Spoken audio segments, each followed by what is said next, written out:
Welcome back to The Deep Dive. Today we are strapping ourselves in for a deep exploration of, well, arguably the most ambitious, complex, and politically charged flying machine ever built. NASA's Space Shuttle system. Exactly. And officially, it was known as the Space Transportation System, or STS.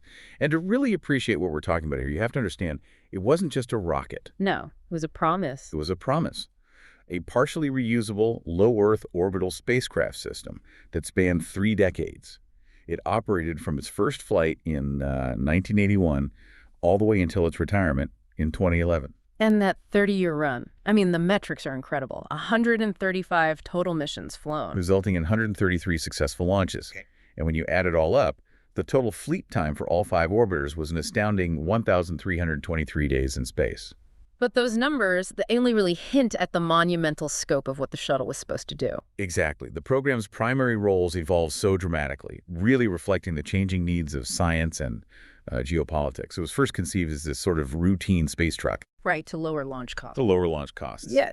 But it ultimately became the primary delivery system for the most critical payloads of its time. And we're talking about massive military reconnaissance satellites, groundbreaking instruments like the Hubble Space Telescope. And deploying these incredible long-range interplanetary probes like Galileo to Jupiter and Magellan to Venus. And then later in its life, it was the irreplaceable construction crane for the International Space Station. Which was the largest engineering collaboration in space history. And, that period was really defined by the diplomatic and technical cooperation that came right before it with the Shuttle Mir program. So to put this all into historical context, the entire STS system was basically the sole survivor of a much grander plan. It was. It was the only item that actually got funded out of Vice President Spiro Agnew's comprehensive 1969 proposal for a fully reusable spacecraft. They wanted this routine, almost airplane-like path to orbit, and the shuttle was NASA's attempt to deliver on that massive ambition. And you can see that ambition in its very structure.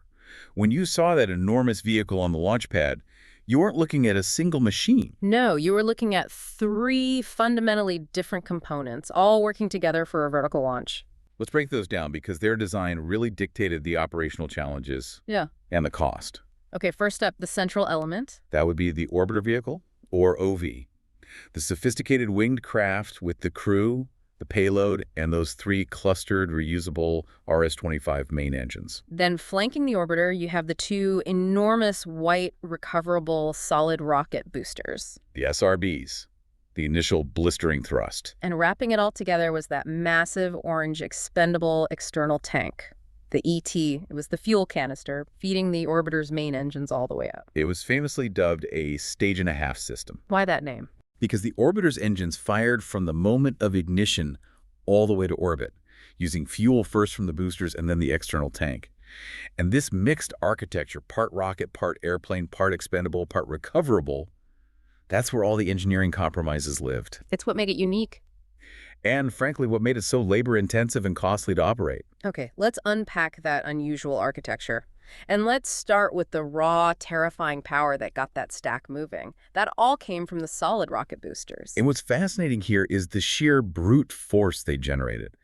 While the orbiter's RS-25 engines were these precision instruments, the 2 SRBs were just pure muscle. They provided a jaw-dropping 71.4% of the total thrust at liftoff. Just an immense figure. And their size was commensurate with that power. They were, in fact, the largest solid propellant motors ever flown. 45 meters tall, nearly 150 feet. They dictated the entire rhythm of the first 2 minutes of flight. And that's all they had, just 2 minutes. That's it. They burned with incredible intensity for just 124 seconds, and then they were jettisoned. They separated at about T plus 123 seconds at an altitude of around 46 kilometers. But the key here, the complexity, was that the SRBs were the first fully reusable, large-scale components in the stack. And their recovery process often gets glossed over when we talk about reusability. It was anything but simple. Oh, it was an incredible logistical operation. Once they separated, they deployed these massive drogue and main parachutes, eventually splashing down vertically in the Atlantic. And then the ships had to go get them. Right. The specialized recovery ships, the MV Freedom Star and MV Liberty Star, had to locate them, winch them out of the water, and tow them all the way back to Cape Canaveral. A full-day operation. And once they were back on shore, the massive casings were cleaned, disassembled, and then shipped all the way across the country to Thiokol in Utah for meticulous inspection, refurbishment, and reloading with new propellant. That turnaround time alone was a massive operational overhead. Absolutely. The pursuit of reusability, however, was fundamentally challenged by a tragic flaw in that original design. Which leads us inevitably to the Challenger disaster in 1986. Right. That loss, STS-51L, it stemmed from the failure of a tiny component, the O-ring seals. See, the SRBs were built in segments, 4 large sections stacked and joined together. And each joint had 2 rubber O-rings to contain the immense heat and pressure. And the tragic consequence of the low temperatures on that specific launch day. It was so cold. The cold caused the rubber O-ring to stiffen, so it couldn't seat correctly and seal the joint. This allowed high-temperature gas to erode the seal, breach the secondary O-ring, and escape. Basically like a blowtorch. Hitting the external tank and the orbiter's wing. And following the disaster, the SRBs underwent mandatory extensive redesigns to introduce a constant leak-proof seal no matter what the temperature was. So the SRBs were the reusable, powerful workhorses. Now let's talk about that massive orange backbone in the middle, the external tank. The ET. This was the part that never came back. It was the largest single component of the whole stack. Right, structurally integrated to carry the thrust loads from everything. Its only purpose was to hold all that cryogenic propellant, liquid hydrogen and liquid oxygen, for the orbiter's main engines. And its visual evolution is a great marker of NASA's constant struggle to shave every single ounce of weight off the system. Absolutely. The first 2 missions, STS-1 and 2, they had white tanks. Why white? It was a thick, white, fire-retardant latex paint applied over the foam insulation. But that seemingly benign layer of paint added 270 kilograms, almost 600 pounds, to the tank's dry weight. Which, in the brutal economics of getting to orbit, is payload capacity you're just giving up? Precisely. The engineers quickly realized the paint offered negligible protection, so they just stopped painting it. And that's how we got the iconic rust orange color of the foam that we all remember. Exactly, starting with STS-3. But the evolution didn't stop there. As the shuttle matured, especially for the big ISS missions, they needed to lift heavier components. So they had to find more weight savings. This led to 2 major upgrades. First, the lightweight tank, or LWT, which saved a significant 4,700 kilograms by thinning some aluminum panels. Over 10,000 pounds. A huge saving. And then came the ultimate version, for the really heavy ISS assembly lifts. The super lightweight tank. The SLWT, introduced in 1998. And the genius here was material science. They swapped out the old aluminum alloys for a much stronger but lighter aluminum lithium alloy. And that saved how much? Another 3,500 kilograms. Yeah. So when you needed to boost massive modules like Unity or Tranquility to the ISS, those cumulative savings, nearly 8 metric tons in total, weren't just improvements. They were what made the later program possible. But no matter how light they made it, the ET was always destined for destruction. It was the one truly expendable piece. It would separate just before the orbiter reached full orbital velocity, tumble, and then break up harmlessly during re-entry over the Indian or Pacific Ocean. Okay, now we transition to the true technical tour de force. The orbiter vehicle itself. This machine had to pull off this spectacular duality. It had to survive the extreme forces of ascent like a rocket, and then hours or days later, function as a delicate, unpowered hypersonic glider. That synthesis of roles is where the complexity just skyrockets. It does. Let's start with the heart of its propulsion. The 3 RS-25 main engines, the SSMEs, nestled in that triangle pattern on the back. And these weren't just big engines. They were incredibly advanced, designed for reuse and extreme performance. They were the first fully reusable, high-performance engines ever built. And the key technical detail is that they were staged combustion cryogenic engines. Okay, break that down for us. What is staged combustion? Oh, it's a highly complex process where propellant is partially burned in a pre-burner, and that gas is used to spin the high-speed turbopumps that push fuel into the main combustion chamber. And why go through all that complexity? Because it allowed the RS-25s to achieve unprecedented efficiency by operating at a chamber pressure far, far higher than any previous liquid-fueled rocket. That immense pressure translated directly into the thrust they needed. And this complexity paid off in versatility. They weren't just on or off. No, they were throttleable. Absolutely crucial. They could gimbal, meaning swivel, to steer the vehicle. Yeah. And they could be throttled down to 65% power to survive the peak atmospheric stresses. That point of peak stress, that's max Q, right? That's right. Max Q, maximum dynamic pressure. It happens about a minute into the flight, And it's when the aerodynamic forces trying to rip the vehicle apart are at their highest. So throttling down was essential to ride that out. To feather the sails, so to speak, without sacrificing the vehicle's structural integrity. Okay, so once the RS-25s cut off and the ET was jettisoned, the orbiter still needed a final boost and maneuverability in space. That was the job of the OMS. The orbital maneuvering system. Right. 2 secondary engines in those big pods on the tail, and they used hypergolic fuel. A critical distinction. It is. Hypergolic fuel is basically 2 chemicals that instantly ignite on contact. No complex ignition sequence needed. And in space, reliability is everything. Exactly. The OMS engines offered reliable, repeatable, fast-acting thrust. They were used for the orbit insertion burn, all the orbital changes, rendezvous, and most critically, the deorbit burn at the end of the mission. Let's talk about the people inside this technical marvel. The crew roles were highly specialized. You had the core crew, the commander and pilot, responsible for flying the vehicle. Then you had mission specialists who handled payloads, experiments, and did the spacewalks. And then you also had payload specialists who were often unique to a mission. Yes, often scientists or experts from, say, the European Space Agency flying with a big payload like the Space Lab module. And the safety systems for the crew saw a major, tragic evolution over the program's history. The evolution of the pressure suits told a grim story. Initially, on the first 4 test flights, the crew wore full pressure suits. But then, from STS-5 until Challenger, they wore only simple Nomex flight suits. Reflecting that original promise that the shuttle was as safe as a commercial airliner. An approach that, tragically, proved unsustainable.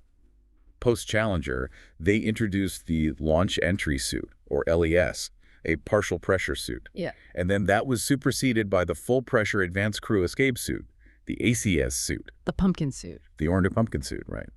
Designed to protect the crew during a high-altitude emergency bailout. It's also worth noting that the very first orbiter, Columbia, actually had ejection seats. It did, for the first 4 flights. Yeah. But they were deemed impractical.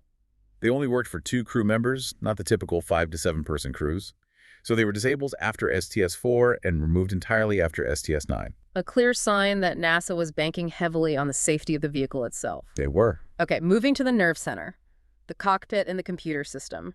The shuttle was entirely fly-by-wire. Completely. It relied on 5 general-purpose computers, or GPCs. The system was designed around quadruple redundancy for the primary flight software called PASS. So 4 computers ran the exact same program, constantly cross-checking each other for errors. Precisely. If one computer had an error, the other 3 would outvote it. But this system was vulnerable to a common mode failure. If the software itself had a bug, All 4 computers would fail at the same time.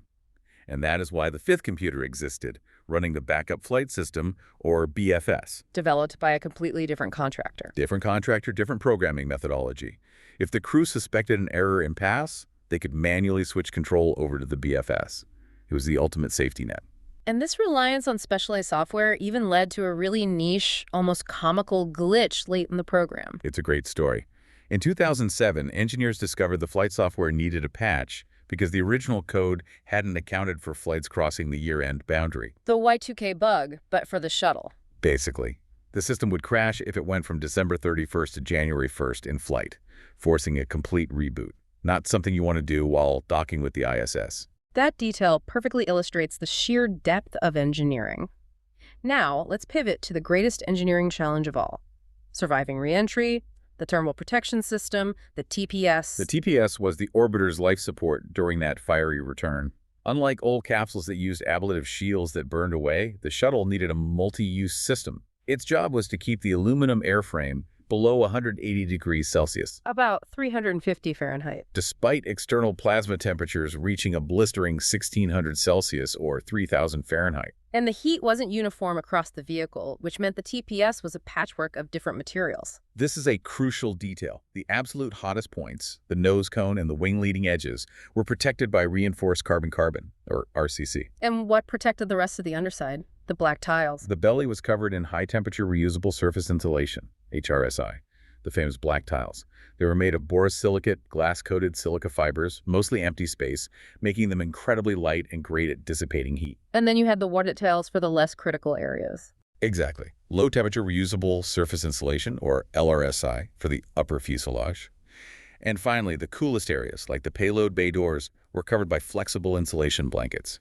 It was a massive, delicate jigsaw puzzle. And once again, a failure of the TPS led to the ultimate tragedy, the loss of Columbia in 2003. Right. The Columbia disaster occurred because of damage sustained during launch. A large piece of insulating foam fell from the external tank and struck the RCC leading edge of the left wing, And that breach allowed superheated air to penetrate the wing during re-entry. causing catastrophic failure. And this tragedy fundamentally changed orbital operations for the rest of the program. It ushered in the era of mandatory on-orbit inspection. It did. The surviving orbiters were retrofitted with sensor suites and a highly specialized inspection boom, an extension for the Canadarm. So they could scan the vehicle for damage after launch. Immediately after achieving orbit, they would scan the leading edges and the nose cone. If damage was found, they would attempt an on-orbit repair or plan a rescue mission. That requirement for inspection added yet another layer of immense complexity and cost to every single subsequent mission. It shifted the entire risk management structure. Before Columbia, they assumed the orbiter would launch undamaged. After, they had to assume damage was possible and be prepared to deal with it. Moving from the intense dynamics of re-entry to the operational phase in orbit, the orbiter transformed into an incredibly capable science platform and delivery truck. And its capability started with its physical size. The payload bay was breathtaking, 18 meters long, 4.6 meters wide.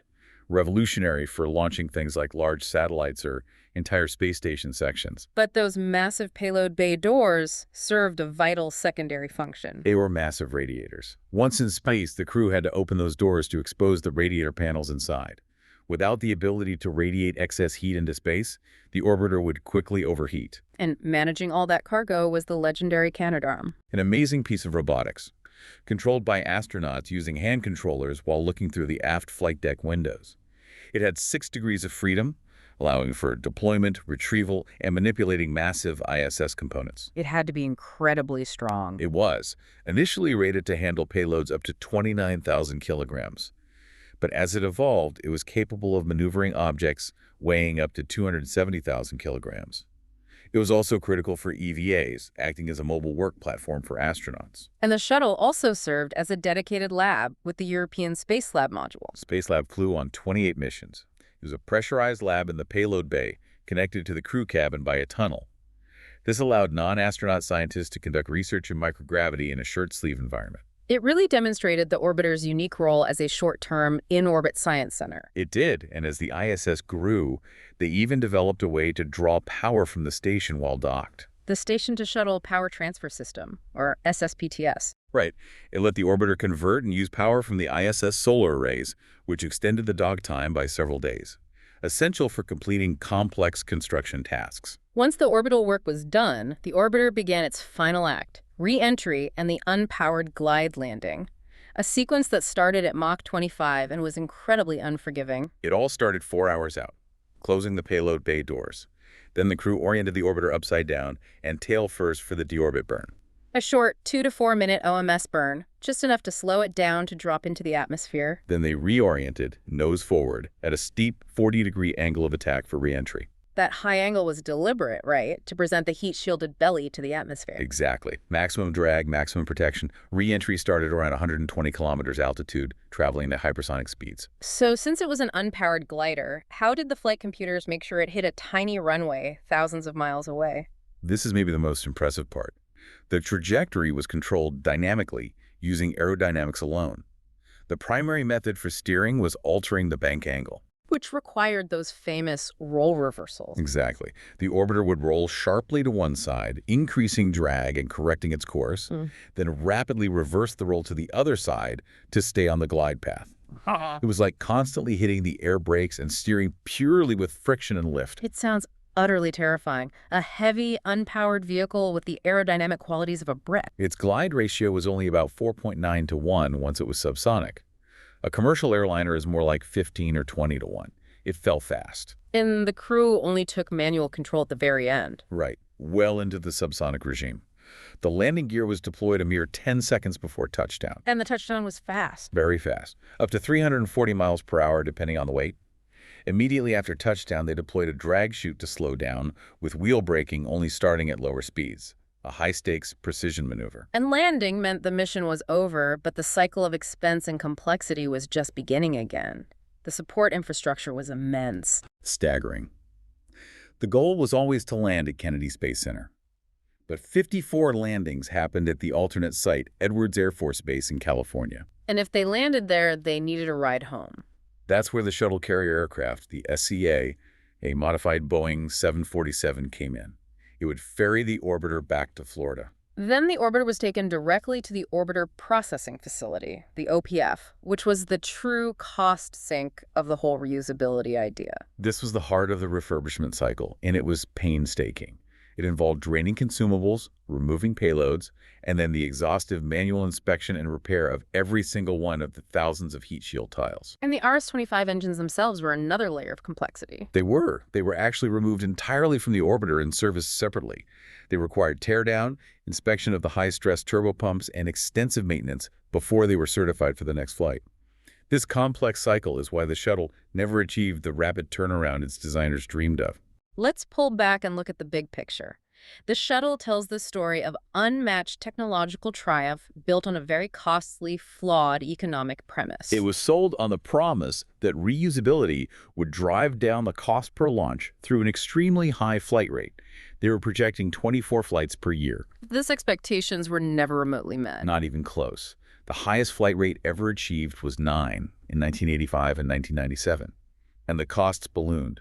When you factor in the entire program budget, the actual cost was a staggering $1.642 billion per launch. So why did the economics fail so completely? Because the reusability was only partial, and the recoverable parts, the orbiter and the SRBs, were incredibly expensive to refurbish. It required thousands of technicians, weeks of manual labor, and highly specialized facilities. It was reuse, yes, but it was high-cost reuse. And beyond the finances, the shuttle's tenure was tragically marked by devastating safety risks, which led to intense criticism of NASA's safety culture. The engineering risk of catastrophic loss was far higher than publicly advertised. Retrospective analyses suggested the risk might have been as high as 1 in 9 for some early missions. Instead of the 1 in 100,000 some managers were claiming. And both the Rogers Commission after Challenger and the Columbia Accident Investigation Board were damning in their conclusions. And the recurring theme in those criticisms. NASA management was criticized for institutional failure, for ignoring engineering warnings and allowing schedule pressure to increase risk. They suffered from what's called normalization of deviance, where they learned to live with known flaws until tragedy struck. The retirement of the fleet was announced in 2004, tied to finishing the ISS. The program officially concluded after STS-135 in July 2011, leaving the U.S. without its own crew launch capability for almost a decade. Now, the operational orbiters Discovery, Atlantis, Endeavour are iconic museum pieces. They are. But even that required a massive demilitarization and purging process to make them safe for public display. All the toxic propellants had to be neutralized and removed. And this brings us to the truly enduring and maybe ironic legacy of the shuttle. Its hardware is still the backbone of American spaceflight today. It's the ultimate recycling story.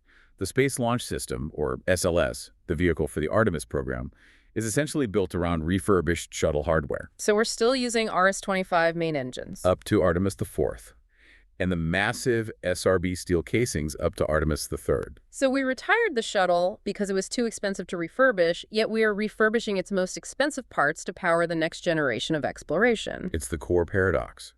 The Artemis I mission utilized components that had previously flown on 83 of the 135 shuttle missions. Even the Orion spacecraft uses refurbished OMS engines from the 80s. The shuttle-proof hardware can be reused, but the SLS demonstrates that the expensive, labor-intensive cycle of refurbishment is still the default for NASA's biggest projects. So in summary, the shuttle was this monumental technical success that let us build the ISS and launch Hubble, but it was built on an economically unsustainable premise of reusability. It proved reusability was possible, but not that it was affordable. It was a necessary stepping stone. It taught us that true low-cost access to space wouldn't come from just bringing hardware back, but from radically streamlining what you do with it after it lands. And yet today, we are still relying on those very same engines and casings for the Artemis missions, continuing that costly, complex cycle. And this raises an important question, one that really defines the current space race. When will the cost equation truly flip? When will we finally move beyond the limitations of the shuttle's partially reusable, high-maintenance design and achieve the genuinely low-cost, routine access to space that was first envisioned over 50 years ago? Is the future of spaceflight defined by that expensive refurbishment cycle or by the rapidly reusable, low-maintenance vehicles being pursued by commercial partners today? That is a profound thought for you to mull over. It's a legacy that continues to define our challenges in spaceflight today. Thank you for joining us for this deep dive into the incredible architecture and complex, costly legacy of the Space Shuttle system. My pleasure. We'll see you next time for the next deep dive.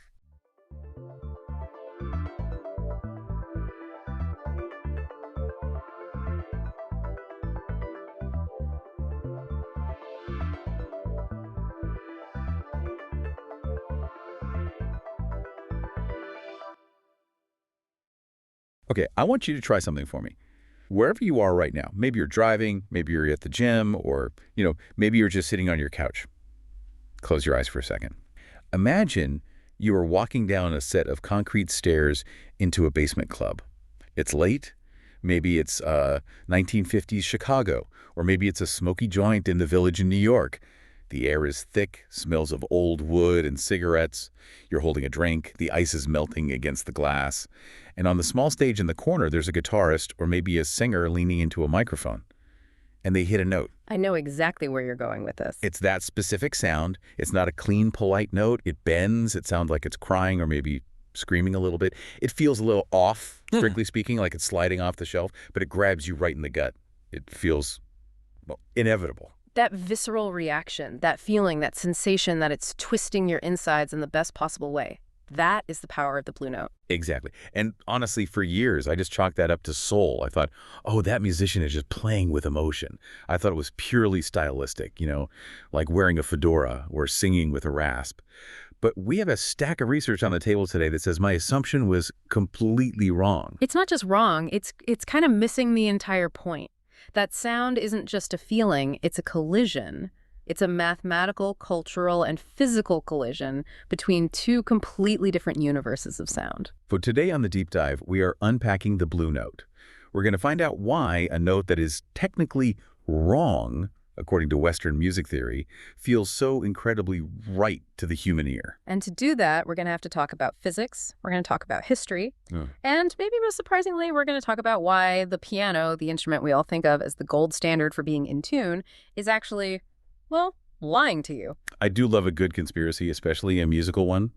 So let's start with the basics. If we strip away all the romance and the smoke and the whiskey, what exactly is a Blue Note? Okay, so if we look at the literature, the music theory definitions, a blue note is a note that is sung or played at a slightly different pitch than what exists in the standard European scale. Slightly different. It's doing a lot of heavy lifting there. It is a lot because it's not just a little sharp or a little flat by accident. It's consistently, intentionally altered.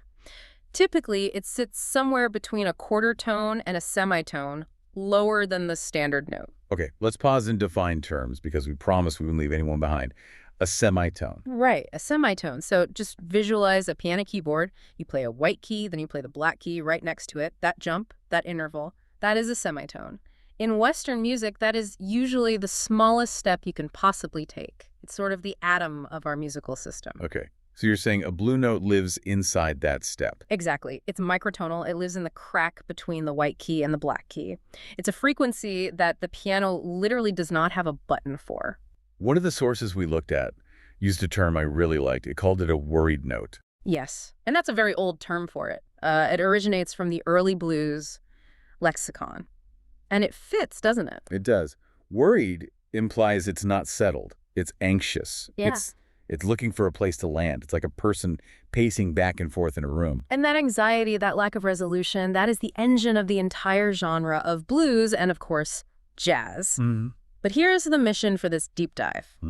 We want to understand why it sounds worried. Is it just cultural conditioning? Or is there something in the actual physics of the sound wave that makes our brains go, wait a minute, something's going on here? And the answer seems to be yes. The answer is a resounding yes. We're going to see that what a European music teacher might call a mistake is actually a precise adherence to the laws of physics, specifically a system called just intonation. Okay, we're definitely going to get into the heavy math in a bit. And I warn you, it involves prime numbers, which sounds terrifying, but it's actually really cool. But let's map this out first. The mechanics. Where do these notes actually live?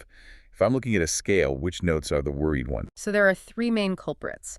The research always identifies them as the lowered third, the lowered seventh, and the lowered fifth. Lowered meaning flattened. Correct. So if you take a standard major scale, do, re, mi, fa, sol, la, ti, do, and you take the third note or the fifth note or the seventh note and you flatten them just a bit, you enter blue note territory. But you said flatten them, which still implies we're taking a correct note and then modifying it. And that is the trap of language. It really is. We say lowered or flattened because we are using the European major scale as our reference point. We're defining the blue note by what it is not. But from the perspective of the blue note itself, it's exactly where it's supposed to be. It's not lowered, it's just home. It's just home, right. Now, the lowered fifth is particularly interesting. Sometimes you'll hear musicians refer to it as the raised fourth. Depending on if you're sliding up to it or sliding down from it. Precisely. It occupies that ambiguous, muddy space right between the fourth and the fifth degree of the scale. And it creates this incredible tension. It's often called the devil's interval or the tritone in classical theory because it sounds so unstable. But in blues, that instability is the whole point. It's the feature, not the bug. It's the grit in the oyster that makes the pearl. Okay, so we have these notes. They exist in the cracks. This brings up a massive logistical problem that I never really thought about until I read through all this stuff. The instrument problem. The hardware problem. Yeah, right. If I'm a blues singer, I can just sing the note. My vocal cords are flexible. I can slide up, slide down. I can hover in the middle. Same if I'm playing the slide guitar. I just move the metal bar to wherever I want it to be. Exactly. Those are continuous pitch instruments. You have infinite granularity. You can play any frequency you want within your range. But the piano. The piano is the backbone of so much of this music. I mean, think of Ray Charles, think of Thelonious Monk. But the piano has fixed keys. You cannot play in the crack. You absolutely cannot. The piano is a digital machine in an analog world. It's either on or off, note A or note B. There is no note A and a half. So how on earth did piano players become the legends of blues and jazz if their instrument physically cannot play the blue note? They had to hack the system. They had to invent these acoustic illusions. Illusions? You mean like magic tricks? Essentially, yes. Yeah. Think about it. If you can't play the pitch that sits right between E and E flat, what do? I guess you play them both. You play them both. This is the famous crush or slur. If you watch a great blues pianist, look at their fingers. They will often strike a major key and a minor key at the same time, or they'll do this rapid slide with their finger from the black key onto the white key. That crunchy sound. Exactly. They're literally mashing two contradictory notes together to trick your ear into hearing the average of the two. They're trying to simulate that microtonal worry by creating a dissonance. It's almost like pointillism in painting. You put a red dot next to a blue dot, and from a distance, your eye sees purple. They're putting a major note next to a minor note to make it sound blue. That is a perfect analogy. You are forcing the ear to blend the information. And this leads to the second way they create that sound, which is what theorists call the conflict of tonalities. Okay, break that down for me. So the blues scale, because of those flattened notes, it has an inherently minor tonality. It sounds darker, sadder, you could say. Sure, minor usually equals sad in our culture. That makes sense. But in jazz and blues, the band, the rhythm section, is often playing chords that are major. They are playing happy, bright, dominant chords. So the band is playing happy, but the singer is singing sad. At the exact same time. And that is a fascinating phenomenon. In classical European theory, that is a huge no-no. You just don't play a minor third melody over a major third chord. It clashes. It sounds wrong. It's dissonance. It is. It's a deliberate clash. It's like trying to fit a square peg into a round hole. But instead of stopping, you just jam it in there. And the friction, the heat generated by that clash, that's what makes the music so exciting. The notes mentioned a few examples of this. Why Don't You Do Right was one. A classic standard. Peggy Lee, yeah. If you listen to her melody line versus the bass line, they are constantly fighting each other. The bass is walking in a major mode, giving you that strut, and she is singing those crushed minor notes right on top of it. And it doesn't sound wrong. It just sounds cool. It sounds sophisticated. It sounds cool because it creates tension. And human brains, we love tension as long as it gets resolved eventually. We crave that little bit of danger in the sound. There was a modern example, too, which really surprised me. Happy. Pharrell Williams. Yeah. I do not think of Happy as a blues song. It's the song from Despicable Me. It's maybe the most cheerful song on earth. Stylistically, it's not a blues song, no, but structurally, Yeah. it's using the exact same trick. The vocal melody in Happy uses the minor blues scale. He's hitting those flat thirds and flat sevenths. But the backing track, it's just bright, sunny major chords. So even in a pop song that's explicitly about being happy, the catchiness comes from that underlying mathematical conflict. That's it. Or Take Sweet About Me by Gabriella Cilmi. That song is built entirely on the friction between the minor scale of the melody and the major backing. That dissonant conflict, as we called it, grabs your ear because your brain is trying to resolve it and it can't quite do it. It keeps you on the hook. It does. Yeah. But here's where we need to pivot, because we've been describing this as a clash. We've been describing it as a hack or a trick. Right, like the musicians are breaking the rules. But what if I told you that the singer isn't the one who is out of tune? What if the piano is the one that's wrong? Okay, now we are entering the matrix. This is section 2, the science. Let's put on the lab coats. To really understand the Blue Note, we have to understand the war between two tuning systems, just intonation and equal temperament. These terms always scare people off, but let's try and demystify them. Just intonation. Just intonation is basically the physics of the universe. It is the natural way sound behaves. How so? Okay, imagine a guitar string. You pluck it. It vibrates back and forth along its whole length. That's the fundamental note. But it doesn't just vibrate that way. It also vibrates in halves, and in thirds, and in quarters, all at the same time. These are the overtones, the harmonics. Right, the harmonic series. And the relationship between all these vibrations is actually very simple math. It's integer ratios. A perfect octave is a 2-to-1 ratio. A perfect fifth is a 3-to-2 ratio. So nature likes whole numbers. Nature loves simple whole numbers, and human beings naturally understand this. Our brains are wired for it. Infants react to these simple ratios. It's how we process speech. It's how we identify voices. So just intonation is a tuning system based on these pure mathematical physics ratios. Okay, so that's system A, the natural system. What is system B? System B is 12-tone equal temperament. This is the European system. This is what your piano is tuned to. And it's not natural. No, it's an artificial compromise. A very clever one, but a compromise nonetheless. Why would they compromise? If nature gave us this perfect system, why would anyone mess with it? Because of a very specific math problem that has a great name. It's called the Wolf interval. Sounds ominous, like something from a fairy tale. It is. See, if you tune strictly by the natural laws of physics, using those perfect 32 ratios, and you try to go around the circle of all 12 keys, the math doesn't close the loop. You end up with a gap. The final note doesn't perfectly match the starting note. It drifts.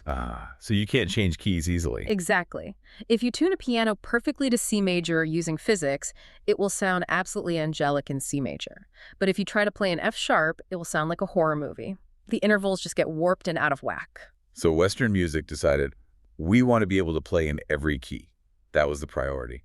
Right. They wanted standardization. They wanted to build these complex machines like organs and pianos that could modulate from one key to another without stopping to retune the whole thing. So they cheated. They cheated physics. They cheated physics. They took that gap, that mathematical error, that little leftover bit called a comma, and they spread it out evenly across all 12 notes. They slightly flattened every single fifth. They made every interval just a tiny bit out of tune with nature so that they could all be equally spaced. They forced a kind of perfect symmetry onto an asymmetrical universe. That is perfectly put. So when you play a so-called perfect fifth on a piano, it is not actually perfect. It is about 2 cents flat compared to the true laws of physics. Okay, you mentioned cents. Let's establish that metric because it's really important for what comes next. Right. A cent is just a tiny unit of measure for pitch. Imagine we take a semitone, that one step on the piano, from a white key to a black key, and we chop it up into 100 tiny equal slices. Each one of those slices is a cent. So an octave is 1,200 cents. Okay, so the piano is gridlocked. It can only do 100, 200, 300 cents, and so on. Correct. It's a ruler with strict inch marks. There's nothing in between. Now bring this back to the Blue Note. Okay, here is the aha moment. Researchers have actually analyzed historical recordings of early blues singers and field haulers.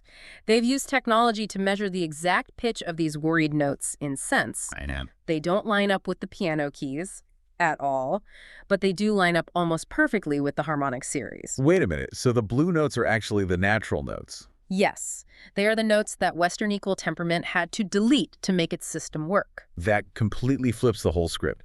We usually think of blues as this gritty, raw, unpolished thing, and classical music as this refined, perfect, mathematical thing. But you're saying the blues is actually more scientifically accurate. In terms of pure harmonic physics, yes.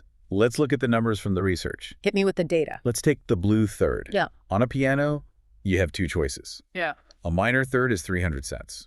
A major third is 400 cents. The blue third, that neutral sound that slides between them, empirically centers at around 316 cents. 3/6. That measurement corresponds to a ratio of 65. It is a pure natural interval that exists in the harmonic series, but the piano has nowhere to put it. So the piano offers you 300 or 400. The blues singer just sings 316. And that's why it feels like it's in the cracks. It's not just sliding around randomly. It's aiming for a very specific physical target. It is aiming for the just intonation interval every time. Now let's look at the blue fifth. This one is even weirder. It clusters around 583 cents. Which is close to that tritone, the Devil's interval. It is, but the ratio is 75. 75. And now look at the blue seventh. The data shows there are two main spots where this note shows up. One is at 969 cents. That is a 74 ratio. I'm definitely noticing a pattern here. Yeah. 75. 74. You spot the prime numbers. The number 7. This is the prime number theory of blue notes. Western music is largely built on the prime numbers 2, 3, and 5. The number 7. Well, Western theory is terrified of the number 7. Why? Is it unlucky or something? In a musical way, yes, because it doesn't fit the grid. Harmonics based on the 7th overtone sound off or dissonant to ears that have been trained their whole lives in equal temperament. They don't slot neatly into the 12-tone system. They are messy. So when a blues musician leans on that blues 7th, they're introducing a harmonic complexity, the prime number 7 that the European ear just wasn't used to hearing. Exactly. It's a collision of mathematical universes. You have the 2 and 3 universe of the piano and the formal orchestra clashing with the 7 and 11 universe of the human voice. Collision of mathematical universes. That is a brilliant way to put it. It explains the tension perfectly. It's not just sad, it's a little alien in a way. It's alien to the system, but it's native to the human soul. Because remember, humans are born understanding the harmonic series. We intuitively feel that 74 ratio is right, even if our piano tells us it's wrong. So where did this come from? If the piano and the orchestra didn't do it, who kept these natural notes alive? And this brings us to section 3, the origins. Because this refusal to adopt equal temperament isn't an accident. It's a cultural inheritance. Sam, we're talking about the African connection. We are. The overwhelming consensus among ethnomusicologists is that the blues is a fusion product. It is what happened when African musical systems based in just intonation met European instruments. Tell us a bit more about those African systems. Well, in many West African musical traditions, just intonation is simply the norm. The instruments they use, like the kora or the balafon and the vocal styles, are tuned to the natural harmonic series. They aren't trying to change keys every 5 minutes in the Western sense, so they never had a need to temper their scale. They kept the pure thirds. They kept the pure sevenths. So when enslaved Africans were brought to America, they brought that internal tuning, their sonic memory with them. Exactly. And think about the field hollers, the a cappella singing in the fields. Right, no pianos in the fields. Yeah. No pianos, no organ to tell them you're out of tune. So they sang in perfect accordance with physics. They sang those 74 intervals, they sang those neutral thirds, they were maintaining a highly sophisticated acoustic tradition simply by using their voices, uncorrupted by any accompaniment. And then Eventually they get access to Western instruments, guitars, pianos, harmoniums, and now you have a conflict. A real one. the internal ear says sing the 74 ratio, but the guitar fret says, sorry, I only have this note or that note. And that is the birth of the blue note. It is the sound of a musician physically bending the Western instrument to try and make it speak the African language. Bending the instrument to speak the language. So the bend isn't just a stylistic effect, it's a correction. It is a correction. They are bending the string to find the note that their ear tells them should be there. They are forcing the guitar to be honest with physics. That is incredible. It completely recontextualizes the history of the whole genre. It's not just folksy improvisation. It's a sophisticated retention of a specific harmonic system against a new system that tried to erase it. Absolutely. And we should clarify, while this African-European collision is the most famous example, This phenomenon of bent notes isn't unique to America. The source notes mention Ireland, right? Yes. In traditional Irish music, especially Sean Nós singing, they have what they call long notes. These are notes that are inflected, bent, or held at pitches that don't sit perfectly on the piano scale. So the Irish immigrants and the African slaves might have had more in common musically than either of them realized. There is a lot of scholarship on that overlap, especially in places like the Appalachian Mountains where those cultures mix to create bluegrass and American folk.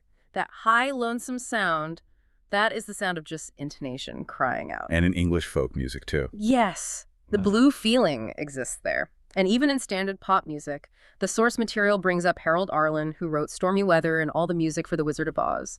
He was a cantor's son. He grew up with Jewish liturgical music, which also uses modes and scales that don't fit neatly into the major-minor system. He wrote blue melodies because that was his sonic heritage. It seems like every culture, except the really rigid European classical tradition, was perfectly okay with these in-between notes.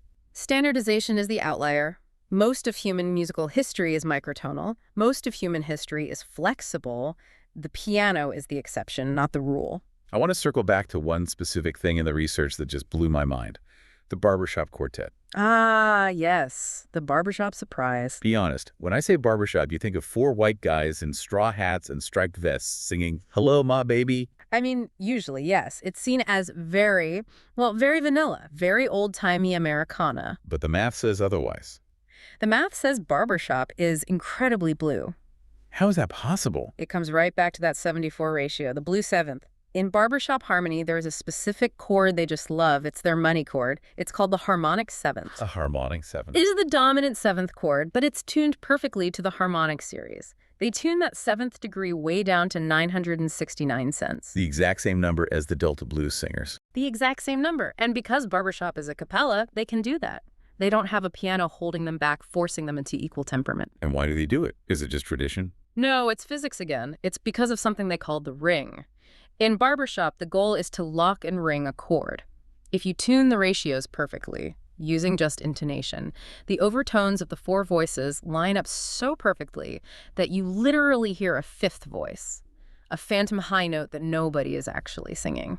So the physics of it actually amplifies the sound. Yes, but to get that ring, you must use the blue seventh. You cannot use the equal-tempered seventh from the piano. It won't ring. It will just sound like a thud. So barbershop quartets and Delta blues singers are both chasing the same ghost. They are both chasing the same just intonation ghost. And historically, the roots of barbershop as a practice are likely African-American as well. The barbershop was a community hub in Black communities long before it was co-opted and codified. The style of tight harmony singing was there. So the straw hats came later. The math was there from the start. The math was there from the start. It all connects back to the human voice and the raw physics of sound. Wow. This has been a massive download. We've covered the mechanics, the physics, the history. If we zoom out, what is the story here? What is the headline for the Blue Note? I think the story is one of survival. Survival. Think about it. Think about the pressure of the European musical system. It had the money. It had the institutions. It had the manufacturing power of the piano industry. It completely standardized the way the entire Western world hears music. It tried to put us all on a grid. Tried to flatten the world. But it failed. The Blue Note is the evidence of that failure. It's a piece of raw physics, just intonation, that survived through oral traditions, through the trauma of slavery, through the field haulers, and it managed to hack its way into the dominant system. It's like a virus in the software. It is. And that virus gave us jazz. It gave us rock and roll. It gave us R&B and soul. None of that would exist if the African traditions had just accepted the European scale without a fight. So the friction is the point. The friction is the art. That dissonant conflict we talked about earlier, that's not just music theory. That is the literal sound of two cultures wrestling with each other. And the result is something beautiful and new. That is a really profound way to look at it. Next time I hear a blues guitarist bend a string, I'm not just going to hear a cool sound. I'm going to hear a rebellion. A rebellion against the grid. I want to leave our listener with one final thought to chew on. Go for it. We spend our whole lives being told that the piano is the reference point. If you sing a note that isn't on the keys, you are wrong. You are out of tune. That's the lesson. Yep. But today we learned that the Blue Note is based on the natural harmonic laws of the universe. It is physically pure. The piano is the one that has been compromised. The piano is the one that's lying to us to make the math easier. It's a convenient lie, but it is a lie nonetheless. So the next time you hear a singer hit a blue note and it sounds a little off to your ear, I want you to ask yourself a question. Who is actually out of tune? You or the piano? I think we know the answer now. Thanks for diving deep with us today. It was a pleasure.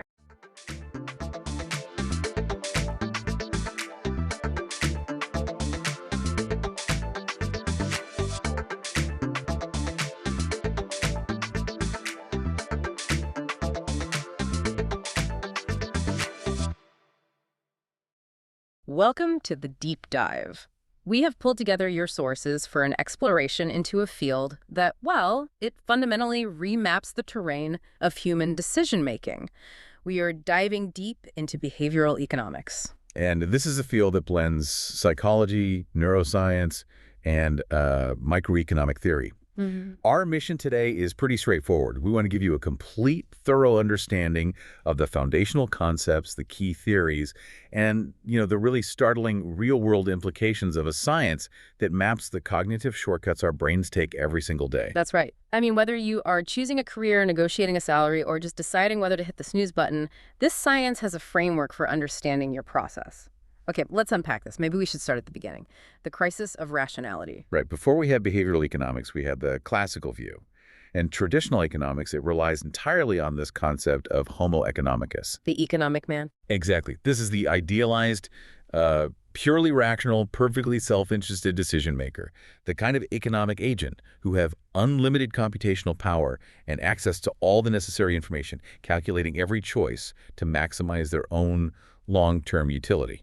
It's an elegant mathematical concept, I'll give it that, but I always found it a bit cold. It assumes we all function like spreadsheets, but what happens when reality, with all its complex emotions and impulse buys and procrastination, what happens when that doesn't match the clean mathematics? Well, that gap, that's everything. That systematic deviation from the predicted rational path that is the engine of behavioral economics. The field studies the psychological factors, cognitive processes, affective or, emotional responses and social influences that are involved in our economic decisions. And it specifically looks at how those decisions violate the assumptions of the traditional models. And what's fascinating here is that the idea that people aren't perfectly rational, I mean, that actually goes way, way back. We can trace this critique back to the father of classical economics himself, Adam Smith. Absolutely.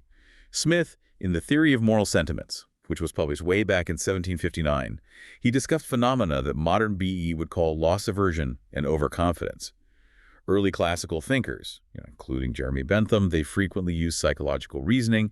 They conceptualized utility itself as a product of our internal hedonic psychology. So if psychology was there at the very start, why did it get completely, eliminated from economic theory in the early 1900s? Why the sudden divorce? It was driven by twin pressures. First, there's a growing lack of confidence in those early hedonic theories, the ones based on pursuing maximum benefit. And that was mainly because they were proving pretty poor at accurately predicting real-world behavior. Okay.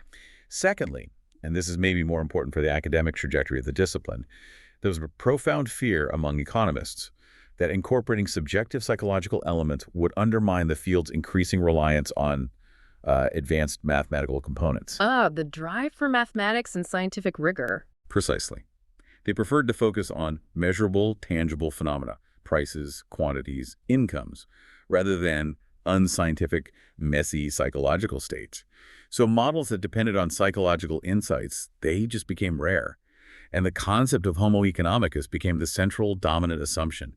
It simplified everything down to constrained optimization problems. This lasted for decades. But that long winter for psychological realism, it finally broke in the 1960s with what's called the cognitive revolution. That's when the relationship was rekindled. Psychologists like Ward Edwards and then later Amos Tversky and Daniel Kahneman, they began developing these sophisticated cognitive models of decision-making under risk and uncertainty. And they compared their findings directly against the standard economic models. This spurred a realization among economists that ignoring psychological reality meant sacrificing predictive power. And so the foundational practice of modern behavioral economics was born, taking standard models and building upon them by applying psychological reality to enhance their accuracy. That historical context is so crucial because it leads us directly to the first major pillar of this field. This explains why the rational agent model is flawed. We are not perfect information processors. Let's talk about bounded rationality. Bounded rationality is the recognition that individuals, when they're making decisions, are rational only within certain limits. Their ability to achieve optimal outcomes is constrained by three critical factors: the sheer complexity of the decision problem they face, their inherent cognitive limitations — I mean, we simply don't have unlimited memory or processing speed — and the time available to them to make a choice. And this concept was pioneered by Herbert A. Simon, who received the Nobel Prize in 1978 largely for this work. It fundamentally challenged that idea that rationality equals optimization. Right. Simon suggested we look at the decision maker through the analogy of a pair of scissors, which I think is just incredibly illustrative. One blade of the scissors is the cognitive limitation, the limits of the human mind. The other blade is the structures of the environment. We are constantly trying to compensate for our limited mental resources by exploiting known structural regularity in our environment. So if I know the milk is always in the back right corner of the grocery store, I don't have to spend mental energy searching for it every time. I'm using that environmental structure to make up for my finite processing power. Exactly. And because we are bounded, we can't afford the luxury of always optimizing. This limitation leads to a different decision strategy that Simon termed satisficing. Right, so instead of aiming for the absolute best outcome, we aim for the good enough outcome. Precisely. The term satisficing is a portmanteau. It blends satisfy and suffice. Instead of engaging in a costly, exhaustive assessment of all available options to find the global optimum, which takes a massive amount of time and effort, agents just settle for an acceptable solution. They establish a minimum aspiration level and then stop searching once that requirement has been met, and that saves on deliberation costs. This is incredibly relatable. I mean, when you're searching for an apartment, you don't look at every single one in the city. You search until you find one that meets your minimum criteria for rent, location, size, and then you sign the lease, even though a hypothetically better one might exist somewhere out there. And that's efficient, even if it's not optimal. The cost of searching for that tiny bit of extra utility often outweighs the benefit. This framework proved highly valuable when applied beyond the individual. So how did Simon's work translate to organizations? You mentioned the work of Sert and March. Right. Richard Seart and James March formalized this in their 1963 landmark work, A Behavioral Theory of the Firm. They moved away from the idea of the firm as a single, purely maximizing entity. Instead, they viewed firms as coalitions of diverse internal groups, like marketing, finance, and production, each with conflicting objectives. So the firm's targets, they're not about maximizing abstract profit potential, but about meeting acceptable negotiated requirements for these various groups. Their behavior is determined by satisficing targets, like achieving a certain market share or maintaining a specified inventory level, rather than continuous maximization. That makes the firm look a lot more human and less like some calculating robot. This foundational understanding that we rely on these systematic shortcuts due to bounded rationality is precisely what gave researchers the opening to study the structure of these predictable errors, which leads us directly into prospect theory. That's the perfect bridge, yes. Once you accept that agents are predictably limited, well, the next step is mapping those limitations mathematically. And here's where it gets really interesting, and arguably where the field truly exploded into the mainstream consciousness: the work of Daniel Kahneman and Amos Tversky.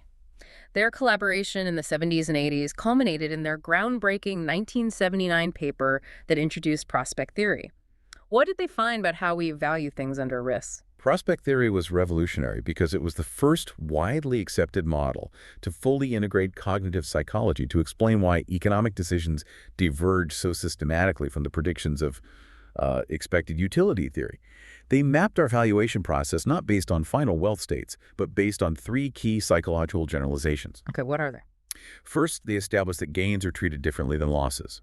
Second, outcomes that are received with certainty are overweighed relative to uncertain outcomes. And third, that the structure and presentation of the problem significantly affects our choices. And their methodology was just brilliant because it showed that if you simply rephrase the exact same problem from a positive frame, like achieving a gain, to a negative frame, averting a loss, people's preferences completely flip. Yes. The classic Asian disease problem is the perfect illustration of these framing effects. When respondents were asked to choose between two programs to combat a disease expected to kill 600 people, well, framing the options in terms of lives saved, so gains, led to a preference for the certain low-risk option. But when the exact same statistical outcomes were framed in terms of lives lost or losses, respondents overwhelmingly shifted their preference to the riskier, uncertain option. This showed that the visceral fear of loss was driving their decisions, overriding pure rational calculation. And this leads us directly to the core mechanism you mentioned, loss aversion. Loss aversion is arguably the single most important contribution of prospect theory. It states that the negative emotional impact of a loss is significantly greater than the positive emotional impact of an equivalent gain. And to quantify this, Kahneman and Tversky, in their 1992 revision, they provided the median coefficient gator. Losses hurt about 2.25 times more than equivalent gains reward. Wow, that is a fundamental asymmetry in the human response system. For you, the listener, imagine losing $100. That psychological pain requires the positive feeling of gaining $225 just to bring you back to an emotional break-even point. This has massive implications, especially in finance. It does. This behavior is rooted in what they called reference dependence. Utility isn't calculated based on your absolute wealth, but on changes relative to a specific reference level, often the current status quo or the expectations you held prior to the decision. So outcomes are classified instantly as gains or losses relative to that point, and agents will expend disproportionate effort trying to avoid losses compared to achieving equivalent gains. This explains phenomena like why people hold on to bad stocks longer than they should, right? They're hoping they'll just break even so they can avoid crystallizing the loss. The pain of selling at a loss outweighs the rational decision to cut bait and reinvest elsewhere. Exactly. Now, we also need to address the second critical psychological element embedded in prospect theory, the way we handle probabilities. You mentioned that certainty is overweighed. Yes, the nonlinear probability weighting. That sounds quite technical. Can you break down what that means for our everyday decision making? Absolutely. So, traditional models assume we treat probabilities linearly. A 5% chance of winning is exactly 5 times better than a 1% chance, but prospect theory demonstrates that we just don't do that. We exhibit an inverse X-shaped probability weighting function. This means two things. We disproportionately overweigh small probabilities, and we disproportionately underweigh high probabilities. Okay, give us an example of overweighing small probabilities. Think about buying lottery tickets or highly specialized, expensive insurance for a highly unlikely event like a plane crash. The probability of that event occurring is minuscule, but because we overweight that tiny chance, we are willing to pay more for the low probability of a huge gain, the lottery, or to avoid the low probability of a devastating loss. The insurance. And the flip side, underweighing high probabilities. That manifests as dismissing risks that are highly likely but not yet certain. For example, ignoring clear warnings about maintenance on your car, or underestimating the high likelihood of rain, or failing to wear a seatbelt, even though the risk is significant. We are sensitive to the extremes, but we are relatively insensitive to moderate probabilities. Yeah. The difference between a 95% chance and a 100% chance feels massive, even though mathematically it's just 5%. Right. This difference is called the certainty effect, and it makes us extremely risk-averse when we're faced with certain gains, but risk-seeking when faced with certain losses. The theoretical insights from bounded rationality and, the specific cognitive mapping of prospect theory, they naturally laid the groundwork for the third major pillar, practical application. This is nudge theory, popularized by Richard Thaler and Cass Sunstein. This is where the science of predictable irrationality meets real-world policy design. That's right. Once you know the cognitive shortcuts and biases people use, you can engineer the environment to channel those shortcuts toward better outcomes. Thaler and Sunstein define a nudge precisely. Any aspect of the choice architecture that alters people's behavior in a predictable way without forbidding any options or significantly changing their economic incentives. The key part being that the intervention must be easy and cheap to avoid. So changing the default setting on a form is a nudge, but financially penalizing a certain choice is not. This defines their whole philosophical approach, which they term libertarian paternalism. Paternalism because the goal is to guide individuals toward decisions that improve their welfare. But libertarian because freedom of choice is maintained. The intervention must always be easy to bypass. The people designing these environments, they're called choice architects. So if I walk into a cafeteria, the choice architect, knowing I suffer from bounded rationality and present bias, designs the environment to make the healthy option the easiest option. Exactly. They capitalize on judgmental heuristics, or what Kahneman refers to as System 1, that fast thinking. By altering the decision environment, the choice architecture, they ensure that the automatic, quick decision results in the most positive or desired outcome. bypassing the need for slow, effortful System 2 calculation. A perfect example cited in the sources is the placement of food. If you put healthier items like fruit at eye level and next to the cash register, and then relocate the junk food further away, you're leveraging design to shift the default choice. And this approach quickly moved from academic theory into public policy all around the globe. The most famous early example was the formation of the British Behavioral Insights Team, famously nicknamed the Nudge Unit back in 2010. Can you give us a sense of the scale of application? I mean, beyond just where food is placed. Oh, the applications are widespread. In financial policy, nudges are used heavily for retirement savings, notably auto-enrollment in 401k plans. Because people suffer from status quo bias and inertia, making participation the default option dramatically increases enrollment rates. That makes sense. In corporate environments, the concept has been applied to health, safety, and environment, or HSE goals, designing processes to reduce human error. Public health policies have adopted nudges through things like highly visible nutrition labeling and strategically levied taxes on sugar-sweetened beverages to gently shift consumption patterns. That's powerful, using our knowledge of our own flaws to help fix those flaws. But you mentioned they also introduced a concept for the opposite phenomenon. Yes, the anti-nudge, if you will, sludge. While nudges make beneficial actions easier, sludge refers to unnecessary frictions or barriers that make beneficial actions harder. Think of confusing, overly bureaucratic forms for accessing benefits, or complex sign-up processes, or hidden fees buried deep in financial contracts. So if the government wants people to save more, they implement a nudge, like auto-enrollment. But if a company wants to prevent people from canceling a service, they implement sludge, like making the cancellation form 10 pages long. Precisely. Policy initiatives now often involve both eliminating sludge, so cleaning up processes and removing complexity, and implementing beneficial nudges. However, the field isn't without its significant ethical discussions, stemming from the very nature of, well, manipulation. We should probably touch on that ethical dimension briefly. Critics charge that, even if it's well-intentioned, designing an environment to trick people into making a better choice still diminishes their autonomy. That's a key point of critique. Manipulation versus persuasion. Critics debate whether nudging, especially if the target is unaware they're being influenced, crosses an ethical boundary. And, there's a practical critique too. As we discussed, nudges capitalize on System 1 thinking. If an individual, through the nudge, never engages in System 2, that reflective thought, they never learn the underlying rational decision-making process. The behavior might be beneficial in the moment, but the fundamental cognitive flaw remains unaddressed. Beyond the big three foundational theories, behavioral economics provides us with this extensive catalog of the specific recurring mental shortcuts and systematic errors that define our predictability. Let's run through the ultimate toolkit of the mind, the biases, fallacies, and heuristics that you, the listener, will recognize in your own financial and personal choices. We categorize these as heuristics, which are practical mental shortcuts, and biases, fallacies, which are the systematic errors that result when those shortcuts are misapplied. We already covered the foundational search heuristic, satisficing, but let's look at another major one, elimination by aspects. This is a complex but really common strategy, especially for large purchases.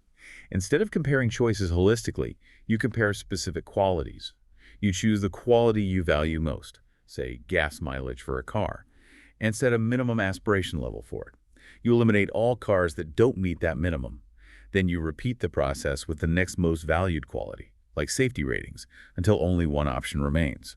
It's an effective way to simplify overwhelming complexity without having to weigh dozens of trade-offs at the same time. Now let's move into the cognitive effects, the ways we mentally categorize value, starting with mental accounting. Mental accounting. This is the propensity to allocate resources for specific purposes, separating money into these distinct mental accounts based on its source or intention or even an emotional connection. For example, treating money you get as a tax refund differently than money you earn from a normal salary, even though economically a dollar is a dollar. The classic example is why people might maintain savings accounts earning like 0% interest, while simultaneously carrying high-interest credit card debt. Rationally, they should pay off the debt, but they categorize the savings as a sacred emergency fund that can't be touched, even while they're incurring massive interest fees on the spending account. That separation demonstrates the powerful emotional weight of these mental boundaries. The different labels change the economic outcome. Another critical cognitive bias is anchoring. Anchoring is having a mental reference point that disproportionately influences your subsequent estimates or decisions. Right. Think about negotiation. If a seller initially quotes a wildly high price for a house, even if the buyer negotiates it down significantly, that final negotiated price is often still higher than it would have been if the seller had started with a moderate quote. That initial high number serves as the anchor, biasing the entire process. Or even more practically, when stores put signs up saying limit 4 per customer. Even if you only wanted one, that anchor of 4 subtly pushes you to consider buying more. Absolutely. The anchor sets the cognitive starting point. If you anchor your expectations low, say, expecting a miserable rainy week and then the sun comes out, you get higher utility from the pleasant weather than if you had simply expected good weather all along. We already discussed loss aversion and the role of framing effects. Let's move to how we handle time and probability, starting with present bias. Present bias reflects our innate impatience. It's the willingness to forego a greater payoff in the future in favor of receiving a smaller but immediate benefit. We discount future rewards way too steeply. This is the battle against procrastination, right? Foregoing the long-term benefit of a high grade for the immediate small reward of watching Netflix. Precisely. And the field differentiates between actors based on their awareness. A naive actor is unaware they suffer from present bias. They're constantly promising themselves they'll start the diet or save money tomorrow, and then they're genuinely surprised when tomorrow arrives and they revert to the instant gratification choice. A sophisticated actor, on the other hand, is aware of their time inconsistency. They will actively seek out commitment devices, like signing up for a gym membership with strict cancellation penalties, to force their future self to behave rationally. That distinction, naive versus sophisticated, is key because it suggests different policy interventions are needed for different people. It does. Now let's tackle the gaming fallacies, how we misuse probability in sequential events. All right. First, the gambler's fallacy. This is the belief that random events are self-correcting. If a roulette wheel lands on red 3 times in a row, a person influenced by this fallacy believes black is due, thinking the sequence needs to balance out. This ignores the mathematical reality that each spin is an independent event with a constant 50% probability. And the opposite of that, which we see constantly in sports commentary, is the hot hand fallacy. Right. If a basketball player makes 3 shots in a row, we often believe they are on form or have a hot hand, and we predict their streak will continue. Again, this is often a statistical illusion. While streaks happen, we tend to over-attribute those streaks to innate skill or probability changes, rather than just random variation, leading to an overestimation of success probability. And what about the simple recency bias? Recency bias is the tendency to assign greater probability to an outcome simply because it just occurred. If the last 2 market fluctuations were positive, a person with recency bias is more likely to predict the next one will also be positive, even if long-term trends suggest otherwise. Finally, let's consider the biases related to inertia and ownership. Status quo bias and the endowment effect. Status quo bias is our deep-seated preference for sticking with the current state of affairs. Change requires effort, and it introduces risk, and we are fundamentally averse to both. This is exactly why auto-enrollment in retirement plans works so well. The default option leverages our inertia. And the endowment effect. Closely connected. This is the observation that people value things they own significantly more than they value things they do not yet possess. If I own a specific coffee mug, I might demand $20 to sell it. But if I didn't own it, I would only be willing to pay $10 to acquire it. The mere fact of ownership creates a psychological premium. That ties back perfectly to loss aversion, doesn't it? Giving up the mug is perceived as a loss, which is valued higher than the equivalent monetary gain. Absolutely. The endowment effect is essentially loss aversion applied to possessions. These dozens of systematic missteps, taken together, form the predictable landscape of human decision-making that behavioral economics maps out. And behavioral economics isn't confined to a laboratory or academic papers anymore. It is deeply embedded across disciplines. It changed finance with behavioral finance, explaining irrational systematic errors in markets, contrary to the efficient market hypothesis. And we even see it utilized in artificial intelligence, where intelligent machines can actively mitigate the constraints of bounded rationality by synthesizing massive amounts of information to lower asymmetry and improve decision-making. One of the most fascinating and impactful areas, though, is behavioral development economics, which studies economic decision-making in low-income countries. This area is critical because non-standard economic behavior is often more pronounced in the global south due to the severe interaction between standard cognitive biases and high poverty rates. That's a powerful insight. The experience of scarcity itself actually reduces your mental bandwidth. This goes beyond simple stress. It does. Scarcity, whether of money or time, consumes cognitive resources. It forces your attention to narrow intensely onto immediate financial concerns, reducing the mental capacity available for complex problem-solving or planning or education. While this focused attention might improve immediate, localized decisions like rationing supplies until the next payday, the overall effect of constant financial stress is detrimental to long-term cognitive function and planning quality. And there's hard data supporting this cognitive burden. Tell us about the study on Indian sugarcane farmers. This was a landmark field study.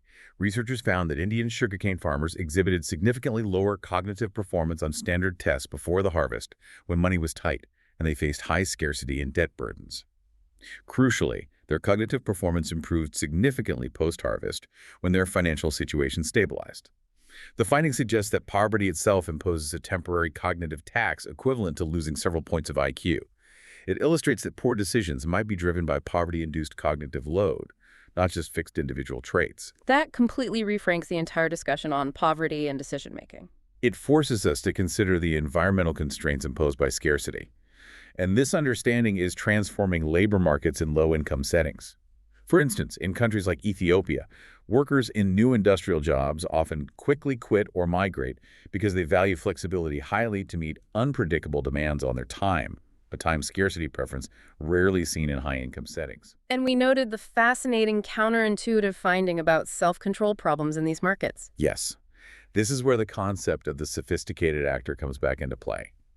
Low-income workers often voluntarily choose to opt into dominated contracts, so contracts that contain strict penalties for underperformance or provide lower overall pay. Why would they do that? Because they are aware of their own self-control problems or time inconsistency.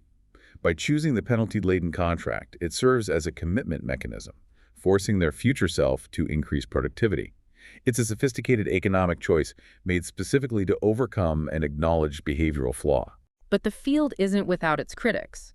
After all, if behavioral economics is so groundbreaking, why did the standard neoclassical model based on the rational agent hold such sway for so long? And why do some traditional economists still stress its relevance? The primary challenge comes from those who argue that individual irrationality often, it washes out at the market level, meaning that the crucial macro-level result of standard economics still hold true. Two landmark papers, published before the emergence of modern BE, provided robust justification for maintaining neoclassical analysis without needing to assume individual rationality. Let's start with Armin Alchian's 1950 paper. What was his core argument? Alchian used the logic of natural selection, what is sometimes called the evolutionary landscape model. He argued that even if individual firms make random or irrational decisions, only those firms that happen to maximize profits or at least avoid severe losses survive the competitive pressure of the market. So over time, the market selects for the outcomes consistent with rational profit maximization, even if the underlying decisions of the managers were not consciously rational. The environment dictates the structure of success, not the individual's perfect foresight. So profit maximization is achieved through the evolutionary pressure of competition, not necessarily through perfect, deliberate calculation by every single actor. Exactly. Then there's Gary Becker's 1962 paper, which provided a similar defense of a fundamental economic law, the downward-sloping market demand curve. The idea that as price goes down, demand goes up. Becker showed that this most important implication of the law of demand doesn't actually require consumers to be rational utility maximizers. It follows from a very wide variety of irrational behaviors too, simply due to the effect of price changes on wealth and opportunity. If a price goes down, people have more effective wealth, and they will likely buy more of something, even if their consumption behavior is erratic. The market aggregation holds up even if the individual choices are arbitrary. So in essence, the critique is behavioral findings are compelling in the lab, but do they scale up to invalidate market-level predictability? That's the core tension. And then there are the methodological critiques, which are harder to dismiss. You mentioned the problem of generalizability, often summarized by the acronym WEIRD. Yes. A significant criticism is that many foundational behavioral studies rely heavily on weird populations, Western, educated, industrialized, rich, and democratic subjects. This raises serious questions about the external validity and generalizability of the findings to the vast majority of the world's population who do not fit that profile. We have to ask whether cognitive shortcuts observed in American college students operate identically in other cultures or socioeconomic contexts. And finally, there's the replicability crisis, particularly regarding long-term policy interventions. This is a major concern facing the field. Behavioral economists have openly acknowledged that many studies suffer from small effect sizes and limited sample diversity.